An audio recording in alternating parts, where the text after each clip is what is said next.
ओं नमो भगवती वासुदेवाय नमो। नमस्कार बंधुगण आपण मानकु आम यूट्यूब चैनल को स्वागत। फ्रेंड्स आज आमे आपण मानकु कहि रखिबु एबे आपणकर जीवन रे परिवर्तन हेबा पई जाउछि। फ्रेंड्स आपणकर घर स्वर्ग बनिबो, तेणु समय थाउ थाउ ए वीडियो को निहाती भाबरे देखंतु। आगो को आसुथुबा आगामी 10 दिन रे समस्तक मन रे एहा जानिबार उत्सुकता बनी रहिछि कि आमर ए 10 दिन किपरि रहिबो, केउ प्रकारर हेबो, आमको खुशी खबर मिलिबो कि नाही, परिश्रमर सामना आपणको करिबा पई पड़िबो कि नाही, केते सारा क्वेश्चन आपणको मन रे निहाती भाबरे उठुथिबो। किंतु जदि कहिबा फ्रेंड्स ग्रह गोचर आधार रे आमे जो कथा आपणको एठी कहिबु एहा बहुत अधिक आपणको प्रभावित करिबा पई जाउछि। फ्रेंड्स आमर कथा पथर लकीर सहित समान हेबो। आगामी 10 दिन रे आपणकर घर स्वर्ग बनिबा पई जाउछि। ए दिन रे 5टी बड़ ग्रह निजर राशि परिवर्तन करिवे, जेउथिरे सूर्य, मंगल, बुध, शुक्र आउ शनि संबंधित रहिछि। जेबे 5टी ग्रहंकर परिवर्तन घटिबो तो जदि आमे एठी कहिबा तो भाबंतु आपणक उपरे एहार कोन प्रभाव रहिबो। व्यापार नजरिया रे, चाकरी नजरिया रे, स्वास्थ्य दृष्टि रे, ता सहित विद्यार्थी दृष्टि रे, बेरोजगारଙ୍କ दृष्टि रे आमे आपण मानकु कहिबु कोन कोन आपणकु प्रभाव आपणक जीवन रे देखिबाकू मिलिबो। ए सब दिन रे आपणकु केउ सब जिनिसर ध्यान रखिबाकू पड़िबो, केउ सब भूल आपणकु दूरी रहिबा पई पड़िबो। विस्तार पूर्वक भाबे ए वीडियो रे सब कथा आपण मानकु मजी कहिबी। बस आपण मानकु रहिछि कि आपण टिके टाइम देई ए वीडियो को पूरा लास्ट पर्यंत देखंतु। किंतु एहा पूर्वरु माँ लक्ष्मींकर सबु सच्चा भक्त वीडियो को गोटे लाइक निहाती भाबरे करंतु। सांगरे कमेंट बॉक्स रे जय माँ लक्ष्मी अवश्य लिखि दियंतु, जहा द्वारा माँ लक्ष्मींकर आशीर्वाद आपणकु डायरेक्ट प्राप्त हेबो। आगो को आसुथुबा आगामी ए 10 दिन रे जदि कहिबा ए नुआ मासरे कार्यर स्थिति आपणक पई पूरा परिवर्तन हेबो। आपणक पई दिन बहुत भल रहिबो। लंबा समयरु जो रोजगार कार्य रे आपण अटकी रहिथिले तो आपणकु मन चाहा अवसर मध्य प्राप्त हेबो। ए समय रे परीक्षा प्रतियोगिता करुथुबा लोकंकु बहुत ही शुभ समाचार प्राप्त हेबाकू जाउछि। किंतु आपणकर घर परिवार रे आपसिक लड़ाई झगड़ा होई पारे। जदि घरे कि आपणकर थोड़े चिडुछंती तो आपणकु पसंद करू नाहांती तो फ्रेंड्स से व्यक्ति द्वारा आपण धीरे धीरे दूरता बनेइकी रखंतु। कारण एमिति लोक कौनसी शत्रु ठारू भी कम नुहंती, तेणु एमिति लोकंक ठारू आपण सावधान रहंतु। समाज रे आपणकर मान सम्मान बढ़िबो, प्रिय जनक सह साक्षात हेबो। आउ ए दिन रे आपणकर स्थिति बहुत भल रहइबो। घर परिवारर दायित्व आपणको आहुरी अधिक घेरिबा पई जाउछि। अत्यंत महत्वपूर्ण कार्य ए सब दिन रे आपण करि मध्य पारंती। ता सहित कौनसी घनिष्ठ मित्र बा प्रभावी व्यक्तिंकर साहाय्य रे लंबा समयरु अटकी थिबा कार्य मध्य आपणकर पूर्ण होई पारे।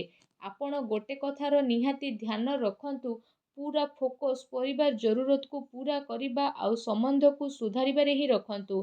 काहेकि ना जीवन रे केते थर एहा जरूरी होई थाए कि विशेष रूप रे मार्केटिंग ए सबु कार्य करुथुवा व्यक्ति विशेष माने ए कथार विशेष भाबरे ध्यान रखंतु। जदि आपण किछि एपरि परिस्थिति रे घेरिकी रहिचंती जहा आपणको बहुत ही चिंता देउछि तो एहा कुहंतु बहुत चिंता रे आपण थिले तो जदि कहिबा आपणको केवल एहा ही करिबार अछि कि प्रभुंकर नाम जप करंतु।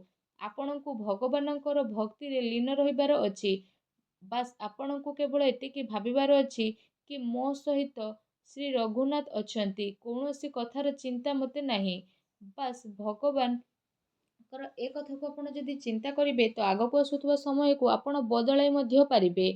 ता सहित आजिर जो मानव निज अतिरिक्त याद रे उलझेकी रही थाए आ भविष्यतर चिंता सब बेले करी थाए आ वर्तमान को जीवा को से भूली जाए। जदि वर्तमान रे किछि भल कार्य करूछंती तो यह आम भविष्यत को गोल्डन बनेई देबो। तेणु ए कथा आपण माने निहाती भाबरे ध्यान रखंतु। एहा सहित आपण मानकु आउ गोटे कथार ध्यान रखिबा पई पड़िबो कि समय, संबंध आउ धन ए तीनोटी जिनिसर फ्रेंड्स ए मासरे जदि कहिबा तो ए प्रबंध रे चलंतु। ଅର୍ଥାତ୍ ଆପଣମାନଙ୍କୁ ଏହା ଜାଣିବାର ଅଛି କି ଆପଣ କେତେ ସମୟ କାହାକୁ ଦେଉଛନ୍ତି, ଆଉ କାହାକୁ କେତେ ସମୟ ଦେଉଛନ୍ତି, କାହା ସହିତ ଆପଣଙ୍କୁ ସମ୍ବନ୍ଧ ବନେଇବାକୁ ପଡ଼ିବ, ଆଉ କାହା ସହିତ ଆପଣଙ୍କୁ ଦୂରତା ବନେଇ ରଖିବାକୁ ପଡ଼ିବ। ତା ସହିତ ଧନର ପ୍ରବନ୍ଧନ ତ ବହୁତ ଅଧିକ ଜରୁରୀ ଅଟେ, କାହିଁକି ନା ଆପଣ ଯେତେ ଅଧିକ ଧନ କରିବେ ତ ସମ୍ବନ୍ଧରେ ଆପଣଙ୍କର ସେତେ ଅଧିକ ସୁଖତା ପ୍ରାପ୍ତ ହେବ। କିନ୍ତୁ ଯଦି ଆପଣ ଏପରି କରିବାରେ କାମୟାବ ହେଇ ଯାଉଛନ୍ତି, ତ ଈଶ୍ୱରଙ୍କର କୃପାରୁ ଯଦି କହିବା ତ ଆପଣଙ୍କୁ ମନଚାହା ଲାଭ ମଧ୍ୟ ପ୍ରାପ୍ତ ହୋଇଯିବ। ପୂର୍ବରୁ କୌଣସି ଯୋଜନାରେ କରାଯାଇଥିବା ନିବେଶ ଏ ମାସରେ ଆପଣଙ୍କୁ ବହୁତ ଭଲ ରିଟର୍ଣ୍ଣ ମଧ୍ୟ ପ୍ରାପ୍ତ କରିବ। ଚାକିରି ପେଶା ବ୍ୟକ୍ତିଙ୍କର ଆୟର ଅତିରିକ୍ତ ସ୍ରୋତ ବନିବ। ତା ସହିତ କୌଣସି ଇଷ୍ଟ ମିତ୍ର ବା ପ୍ରଭାବିତ ବ୍ୟକ୍ତିଙ୍କର ସାହାଯ୍ୟ ଦ୍ୱାରା କ୍ୟାରିୟରକୁ ଆଗକୁ ବଢ଼େଇବା ପାଇଁ ଆପଣଙ୍କୁ ବହୁତ ଭଲ ଅବସର ପ୍ରାପ୍ତ ହେବ। ବେରୋଜଗାର ଲୋକଙ୍କୁ ରୋଜଗାରର ନୂଆ ଅବସର ପ୍ରାପ୍ତ ହେବ। କିନ୍ତୁ ଏ ମାସରେ ଯଦି ଆମେ କହିବା ବହୁତ ଗମ୍ଭୀରତା ଆପଣଙ୍କୁ ଟିକେ ସମୟରେ ଶୁଣିବା ପାଇଁ ମିଳିପାରେ। ଯେଉଁଠି ବୁଧ ଆଉ ଶୁକ୍ରଙ୍କର ରାଶି ପରିବର୍ତ୍ତନ ହୋଇଛି, ସେଠି ଭୂମି ଭବନ ସମ୍ବନ୍ଧିତ ବିବାଦ ଆପଣଙ୍କ ପାଇଁ ଆସି ମଧ୍ୟ ପାରେ।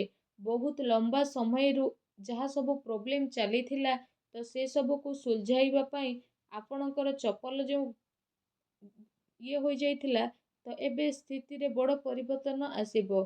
ଏବେ ନିଜର ସମୟକୁ ସମ୍ପୂର୍ଣ୍ଣ ବା କମ୍ପ୍ଲିଟ୍ କରିବା ପାଇଁ ଭୁଲ ରାସ୍ତାର ବ୍ୟବହାର ଆଦୌ କରନ୍ତୁ ନାହିଁ, ନଚେତ୍ ଡିସିସନ୍ ଆପଣଙ୍କ ବିପକ୍ଷରେ ଯିବ। ଆପଣମାନଙ୍କୁ ଏଠି କହି ରଖୁଛୁ ଶେଷରେ କି ଧ୍ୟାନରେ ଶୁଣନ୍ତୁ, ବହୁତ ହି ଗମ୍ଭୀରର କଥା ମୁଁ କହିବା ପାଇଁ ଏଠି ଯାଉଛି।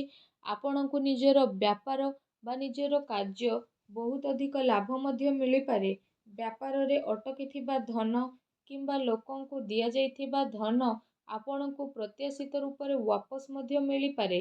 ତା ସହିତ ଖୁସି କାରଣରୁ ଆପଣ ପୁରା ପରିବାର ସହିତ କୁଆଡ଼େ ବୁଲାବୁଲି କରିବା ପାଇଁ ମଧ୍ୟ ଯାଇପାରନ୍ତି।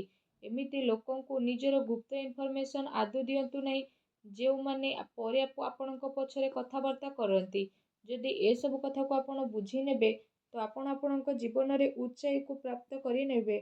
ତା ସହିତ ଆପଣଙ୍କୁ ପ୍ରତ୍ୟେକ ଦିନ ଭଗବାନ ଶିବଲିଙ୍ଗଙ୍କ ଉପରେ ଜଳାର୍ପଣ କରନ୍ତୁ, ତୁଳସୀ ଚଉରା ଉପରେ ଦୀପ ଜଳାନ୍ତୁ। ଆପଣଙ୍କ ଜୀବନ ଶୁଭ ଓ ମଙ୍ଗଳଦାୟକ ସାବ୍ୟସ୍ତ ହେବ। ଆଶା କରୁଛି ଆମର ଏ ଭିଡ଼ିଓ ଆପଣଙ୍କୁ ନିହାତି ଭାବରେ ପସନ୍ଦ ଆସିଥିବ। ପସନ୍ଦ ଆସିଥିଲେ ଭିଡ଼ିଓକୁ ଲାଇକ୍ କରନ୍ତୁ। ଆଉ ଯଦି ଆପଣ ଆମ ଚ୍ୟାନେଲରେ ନୂଆ ଆସିଛନ୍ତି, ଚ୍ୟାନେଲକୁ ସବସ୍କ୍ରାଇବ୍ କରି ବେଲ୍ ଆଇକନ୍କୁ ପ୍ରେସ୍ କରି ଅଲ୍ ଅପସନ୍କୁ ସିଲେକ୍ଟ କରନ୍ତୁ, ଯାହାଦ୍ୱାରା ଏମିତି ଇନଫର୍ମେସନ୍ ଆମେ ଆପଣମାନଙ୍କୁ ସବୁବେଳେ ଦେଇପାରିବୁ, ଆଉ ଆପଣ ଏହାର ଲାଭ ମଧ୍ୟ ଉଠାଇ ପାରିବେ। ଭିଡ଼ିଓ ପୁରା ଦେଖିଥିବାରୁ ଆପଣମାନଙ୍କୁ ବହୁତ ବହୁତ ଧନ୍ୟବାଦ। ପୁଣି ଆଉ ଏକ ଭିଡ଼ିଓରେ ଆମେ ଦେଖା ହେବା। ଆପଣଙ୍କ ଦିନ ମଙ୍ଗଳମୟ ହେଉ, ଶୁଭ ହେଉ। ଜୟ ଶ୍ରୀ କାଶୀ ବିଶ୍ୱନାଥ, ଜୟ ମା ଲକ୍ଷ୍ମୀ, ଜୟ ଭୋଲେନାଥ। ଧନ୍ୟବାଦ।